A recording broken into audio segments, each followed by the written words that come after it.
కేవలం 7,999 up to 10 kgs వరకు బరువు తగ్గి అధిక బరువు నుంచి వచ్చే ప్రధాన సమస్యలను దూరం చేసుకోండి. ఉత్తరప్రదేశ్ రాజధాని లక్నోలో భారీ అగ్ని ప్రమాదం జరిగింది. చిన్హట్ ప్రాంతంలోని హిమాలయన్ కోల్డ్ స్టోరేజ్లో అగ్ని ప్రమాదం సంభవించింది. ఈ ప్రమాదం కారణంగా భారీగా దట్టమైన పొగలు కమ్ముకున్నాయి. కోల్డ్ స్టోరేజ్ నుంచి వెలువడ్డ నల్లటి దట్టమైన పొగలు సుమారు 4 కిలోమీటర్ల దూరం వరకు స్పష్టంగా కనిపించాయి. ఉదయం 8 గంటల ప్రాంతంలో సెక్యూరిటీ గార్డు మొదట పొగను గమనించి యజమానికి సమాచారం అందించాడు. వెంటనే యజమాని పోలీసులకు, ఫైర్ బ్రిగేడ్కు ఫిర్యాదు చేశారు.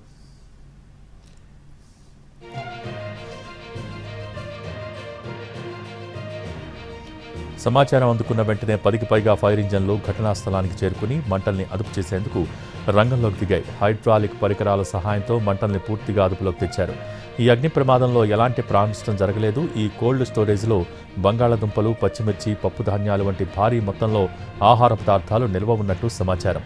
ఈ ప్రమాదానికి గల ఖచ్చితమైన కారణాలు ఇంకా తెలియరాలేదు. దీనిపై చిన్హట్ పోలీసులు కేసు నమోదు చేసి దర్యాప్తు ప్రారంభించారు.